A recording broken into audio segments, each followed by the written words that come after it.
Hi, this is Teresa, And Mark, and we're your hosts for Tell Me That Story. where we'll tell y'all true stories of real life happenings. So stick around. You never know what you might hear.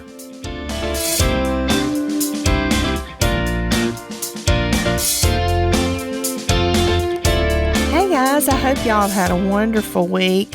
How has your week been, Mark? It's been pretty good. I've been having a little problem with one of my feet, but I'm getting there. I'm getting better.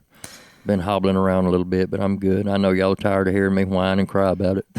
Maybe it's just me and Lizzie. We're going to have to pray for you. I need it. I'll take all the prayers I can get. I know that you said that you had something on your heart this week, and so I thought it might be good for us to talk about some of the things that you just kind of had stirring on your heart.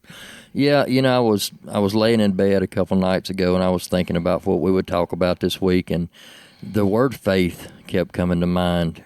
And I started thinking about some of the stories that I had heard, some things that I have seen, not just stories I've heard, but things that I have seen.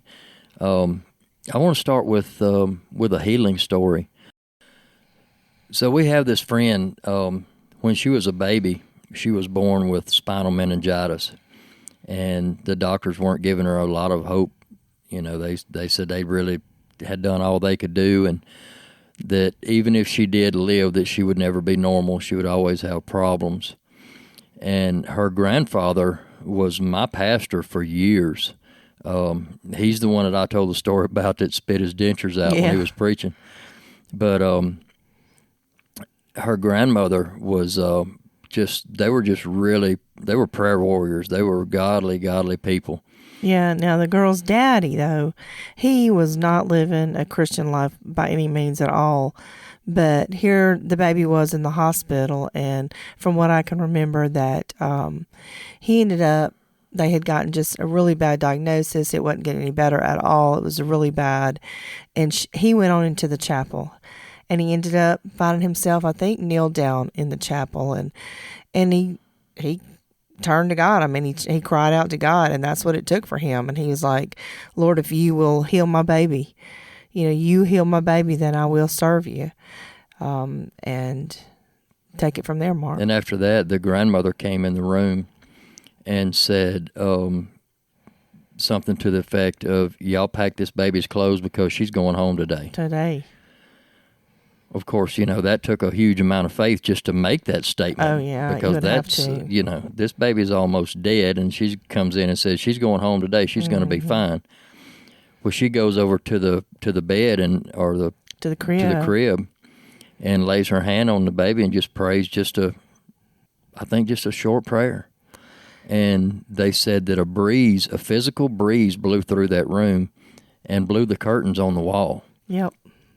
And she left, and a little while later, the nurse came in and to check the baby's vital signs, and she was fine. Yep. Had no symptoms whatsoever, completely 100% healed. Absolutely. And left and went home. I don't think she went home that day, but I think the next morning they let her go home. Yeah, from what I can remember. And she never had any more issues that I know of. Right. Hey, Mark, as you're telling that, it made me think about another story about a breeze. Do you remember when we were singing and actually she grew up, that little girl grew up, that baby grew up, and we started singing together in a ministry. We started singing together, she and me and you, and we got called to go sing in Baton Rouge, Louisiana. And we were singing at that. It was a big old church, and they had singing a lot of times on Friday and Saturday night, and there was a lot of folks that would come in, and we were the featured group that time. And I ended up running fever. I was really sick, just with fever and so weak, and I believe I was having some other things going on too. And it was to the point where we were the featured group, and so we had to be there. And y'all were like, "What are we gonna do?" And I said, "You gonna have to go. You got to go." Do you remember that? Yeah, I remember me and her went and left you at home in the bed. Yeah, left me, and I mean that's what you needed to do. That's what you had to do, but that was not the norm. We had never done anything like that before. I mean, we'd always been together, but I was laying there and I was praying, and I'm like, I was thankful because that y'all were able to have the faith to go ahead and go and do that without it being the whole group. But I was laying there praying, and praying for God to heal me and allow me to be able to go, and that time, another breeze came through the room, and I felt a literal breeze from the top of my head and go just down my body to the very bottom of my feet. And immediately I knew that I was healed and well, and jumped up. I called my daddy. My mom and dad lived about a mile down the road during that time, and called my daddy, and I said, I need somebody to take me to Baton Rouge because I'm healed. God's just healed me. And he jumped in the car. He threw some clothes on. I threw some clothes on, jumped in the car and got me. And we took off to Baton Rouge and got there. I mean, probably about 5 minutes. I remember texting or calling, and you called and said, stall if you can, yeah, because I'm on the way. And I was like, oh, wow. Yeah, he was like, oh, thank God. Oh, thank God. But yeah, stall if you can, I'm on the way. And that's what I said. And we got down there in time to be able to get up there and sing. And that was just a testament of God. I mean, his miraculous healing power. But I don't know if that would have happened, Mark, if y'all hadn't have been able to step out on faith and say, we're going anyway. I remember another time we were going to sing and you couldn't talk. Oh, yeah. You didn't have any voice at all.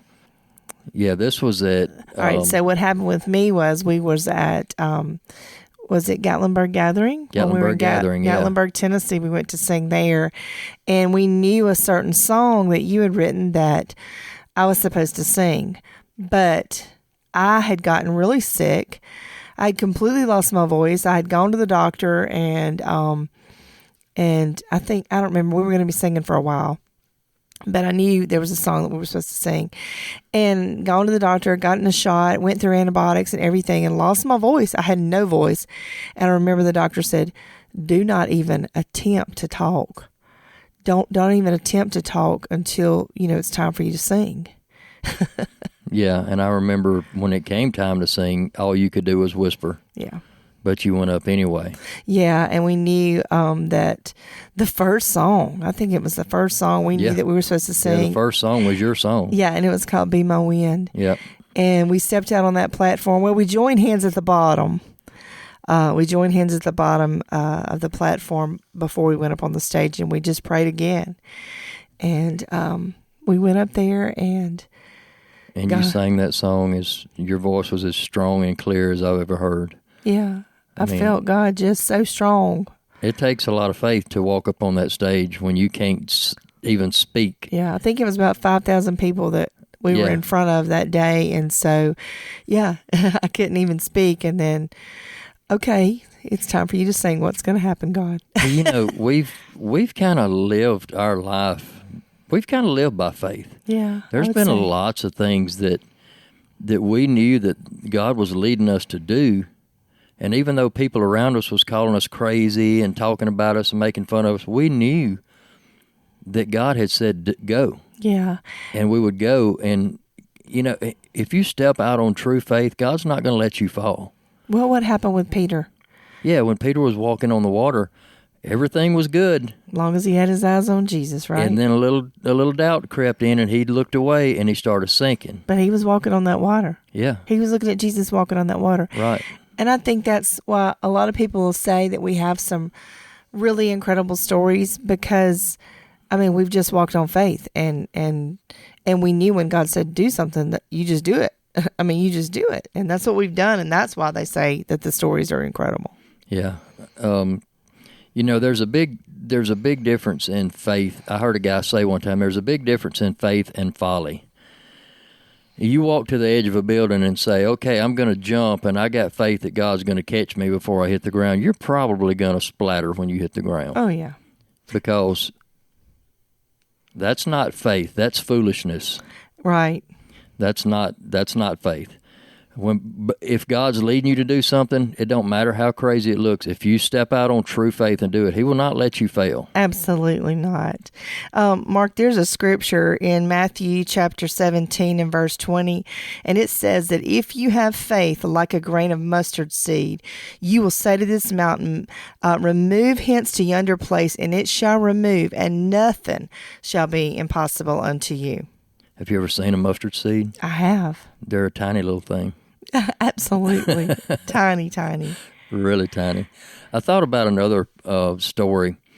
We have a friend back in Mississippi that her mother was an evangelist. And she was on her way to a church one night to preach, and for some reason she was running late. Yeah. And she was hurrying, trying to get there, and just a few miles before she got to the church, she ran out of gas. Yeah. And she didn't know what to do. She was stranded out on It was this... in the middle of nowhere. In the middle of nowhere. In the country. In a strange place. She really didn't know where she was. Yeah. Out in the country. And she... I don't know if she had a bucket in her car or if she found one in the ditch. And I don't know if God told her what to do or she just... Yeah, she was praying and decided what to do, but... Yeah, she found a jug and went down in the ditch and filled it up with water. Yeah. And said, God, if you can turn water into wine, right. you can turn it into gasoline. That's right. I remember now, yes. And poured it in the tank. In that gas tank, And cranked up and drove to that church and never had a minute's trouble with the car afterwards. Absolutely. That takes a lot of faith. Yes, it does. A lot of faith. Yes, it does. That will ruin your motor. Uh-huh. Absolutely. I got another one that I was thinking of, Mark. We have a lot of stories about when we were singing. Yeah. Seems like we talk about that a lot, don't we? But that was some fun times. Yeah. So God moved a lot. He was moving a lot during those times too. But we had a 36-foot long motorhome. And it was in our yard, parked in our yard, and it was winter. It was so cold, and you had gone out to crank it up. Yeah. And it was running. Came back inside to finish getting ready, and I don't know, you went to put something back out there from what I can remember. I went to put, I think it was a microphone stand or something. Yeah. And we were already running behind. We were going to be late. We were pushing it. And got out there, and I had left it running and locked the door. Yeah. With the keys in the ignition. Well, we were later than what we needed to have been leaving. It wasn't like we were going to be late for the service. Right. But we were always, Yeah, but just to get set up and everything for the amount of time. It was not unusual for us to be racing against the clock because, it was me and two women, so you know how that goes. All right, now don't start any of that stuff. I'll help you finish it. I went all the way around that motorhome. I checked every window. I checked everything, trying to figure out a way to get in. Everything was locked. And came back. I'm in the bathroom. I'm standing in the bathroom with the vanity, and you come in, you're like, it's locked. And I'm like, go check again. And you're like, I've already checked. Yeah, I've already checked. And I'm like, well, go check again anyway. I went and checked again, and everything was locked. And come back. And so I'm praying. I'm standing there, and I'm praying. I'm like, okay, God, you got to do something. What we gonna do here? Yeah, so we prayed, and we go back out. Lord, we got to go. We got to have a way to go, and this thing's running with the keys in it, and it's going to overheat sitting here in the yard running. And after we prayed, I went out there and I walked up to the driver's side window, which I had already checked twice. Well, we laid our hands on that door. Yeah. On that door of the motorhome. We laid our hands on the door of the motorhome and we prayed. And in the name of Jesus, God, when a door closes, we know that you open a window. And we exactly prayed right. that. That was the prayer. Yep. I remember it. Oh my goodness, I remember it. And then you started walking. I'm like, check them. And you started checking everything. And you went all the way around the thing. And everything was locked. Yeah. Until? Except for the driver's side window. I put my hand on it and it slid open. Absolutely. And I had already checked it at least twice. Y'all, I wish you could have seen the look on his face. Yeah.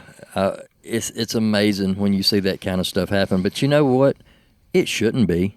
No. We should not be amazed by that kind of stuff. It should be the norm. It should be normal. It should. Mm-hmm. But, when you see stuff like that happen, it's always amazing. And that kind of stuff grows your faith. It builds your faith. Absolutely. And even when we just sit here even now and we think back and we start telling some of these stories of the things that's happened, it builds our faith now, and it just encourages us and uplifts us. So we hope that it's uplifting you. If it just, something that we say just helps one person, then it'll be worth our time sitting here and talking about the stuff that we witnessed. Or, I want to tell this story. It's a little bit long, but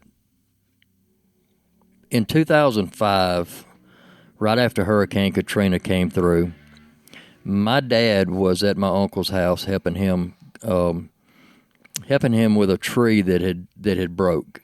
And I don't know if I can explain it, but it was a huge oak tree, and it went up about 25, 30 feet, and it forked. And it forked into basically two trees that were, both of them were huge, but one of them had broke and was laying on the ground, but it was still lodged up there, and they were trying to get it to fall so they could cut it up. And they did something wrong, made a wrong move, or did something wrong. Anyway, it ended up falling on my dad, and it hit him he almost got out of the way. If he would have had a half a step farther, it would have missed him. But it hit his shoulder. It broke his collarbone. It went all the way down his side, broke all his ribs, forced him down to his knees, broke both of his legs, two compound fractures in both legs. It just messed him up real bad. Did some damage internally, and they dialed 911, and they actually sent a helicopter in to airlift him to the hospital. Yeah. And they had no hope of him surviving. They said if he survives, and the doctor even told us, and some of our family, the doctor said, if he survives, he'll never walk again. Right, I remember that. And I said, I don't accept that. No, we did not. I do not accept that, because my God said that all things are possible. Right. Yeah, we were actually in Kentucky when it happened. That's a long story. I won't get into all that, but we prayed all the way back. We prayed all the way home. And we even had family that came to us and said, he's never going to walk again. He's never going to do this. And I said, I don't agree with that. I don't accept that. We do not receive that. We do not receive that.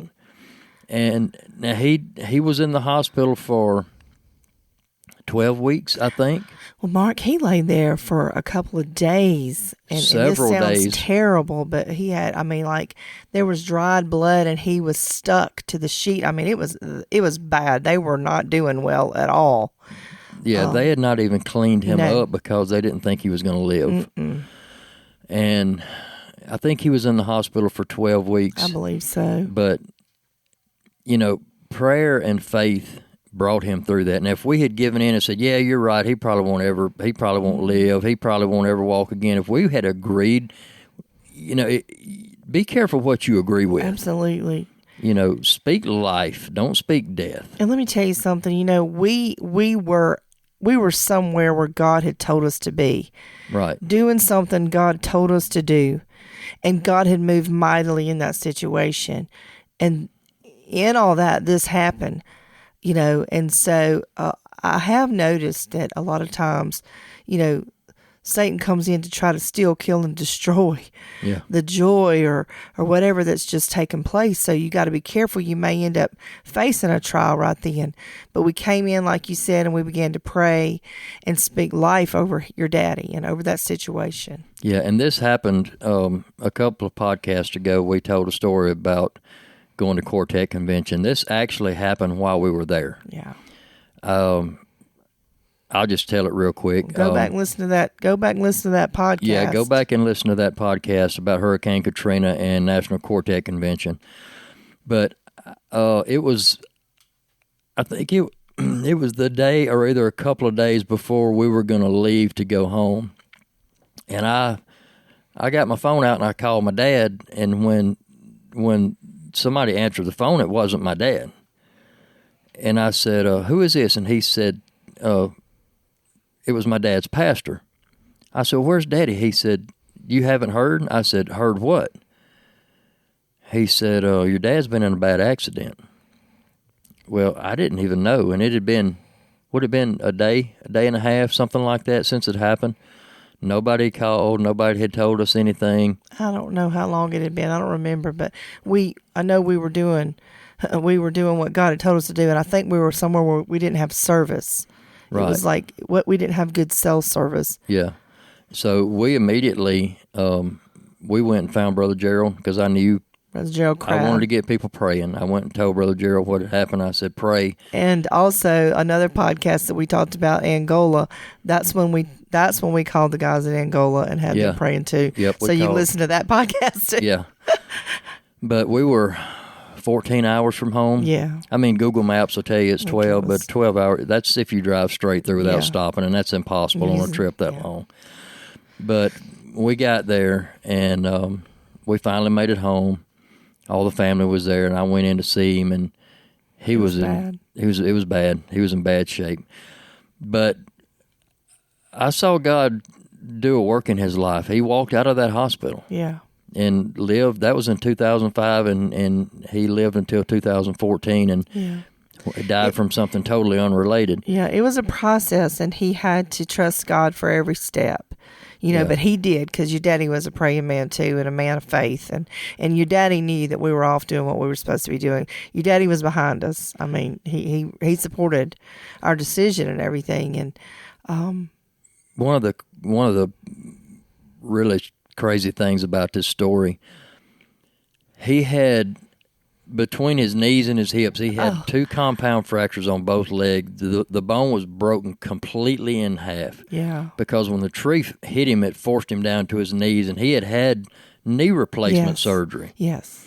And the doctor came in and he said, Mr. Jackson, he said, we're going to have to take those knee replacements out, those joints out, put rods in your legs, and then put those joints back together. Yeah. It's going to be a very difficult, very lengthy. It was hours long surgery. Yeah. So they took him in to do the surgery, and when he came back to the room after he had woke up, the doctor came in and he said, "Oh, I don't know." He said, "Somebody's watching after you." Yeah, he did. He said those knee joints that doctor put in were obsolete. They had only made them for 1 year, I believe is what he said. Yeah, he said they don't even use those anymore. He said, but that particular joint, he said, when you bend that joint down, he said, there's a hole in the cap that slides up over the bone. He said, we were able to slide that metal rod right through that cap up into your leg without even having to dismantle your knees. Absolutely. Tell me that ain't God. Yeah, that's a God thing. So some people would say, well, if God was in that would have never happened at all. Well, I just told you, there's a lot of times what the enemy is meant for our harm, God takes it and he can turn it around for our good. And so we choose to see how God moved in that situation. And how many people's faith were built? It was a lot. Increased because of that. It was a lot because they thought there was a man that was going to die. Oh, yeah. And they saw him. Not only did they see him live, they saw him walk because they certainly didn't believe that. Yeah. And my dad he was a big, strong man. He was a giant in my eyes, and he was probably one of the strongest people I've ever met, and tough as nails, hands that looked like catcher's mitts. He was just a big, big man. Big man. And the doctor told him, he said, if you'd have been 100 pounds lighter, it would have killed you, no question. He said, the fact that you were as big and strong as you are is the only thing that saved you. Yeah. But, that was a pretty rough time. He did walk out of that hospital and lived a normal life. He was in a lot of pain after that, which of course he was. He broke him up from top to bottom. It several. I think it broke his ankles. It broke both legs. It broke his collarbone. Broke all his ribs on his left side. It bruised his kidney. Bruised his spleen. Punctured a lung. Yes. A lot of different injuries, but he made it through it. With God's help, he made it through it. It was just an awesome time of God moving. So, like you said, I mean, we've trusted God over these years, and we've seen Him move in so many different ways, and so thankful to be able to see that. We want to encourage you, to. If God tells you to do something, and that God is speaking to you, it's go ahead and step out on faith. I mean, there's some other stories, and we won't tell you about that on this podcast, but there's some other stories of faith, and when God's told us to do certain things, and we didn't know how we were going to do it, but when He says to do it, and you go ahead and step out of faith and do it, then He will see you through it. You gotta know, that He's the one that's leading you. But something happens. Let's say something happens, just like this that happened with Mark's dad. You have that faith as of that grain of mustard seed that God is going to move in your behalf some way, somehow. That some way, somehow He's working all things together for your good, right? And don't listen to the negativity around you. There's been so many times in our lives, if we had listened to people around us and not done what we knew God was leading us to do, we would have missed out. Right. A lot. And Mark, on another podcast, let's don't do it today, but on another podcast, I want to tell them the story of the fertility story. Yeah. And that'll be a story of faith that I believe will encourage some folks. Yes, so for sure. I feel like that's just been a time today that we could just hopefully encourage you and uplift your faith. Now more than ever, I just believe it's a time that we need to have our faith uplifted, and we need to be able to hear. We look back, and I know we don't look, you don't look back and dwell and long for the days of the past, but I think it's okay if we look back and we can think about the way that God has moved, and the faith, the faith to move those mountains. Yeah, absolutely. How He's moved, how He's used you or worked through you to move those mountains. Right. If you feel like God's leading you to do something, step out and do it. If you step out, I'm a firm believer, if you step out on true faith, God won't let you fall. Amen. He absolutely will not let you fail. So, anything else? I don't believe I have anything else today, Mark. What about you? I think that's about it. Well, guys, we appreciate you joining us today. Thanks for listening. Go back and listen to some of our other podcasts if you have not heard them yet. We're still in the beginning stages. We're still new at this, but we're learning. So, guys, y'all join us next time. God bless you, and we'll see you later. Be encouraged.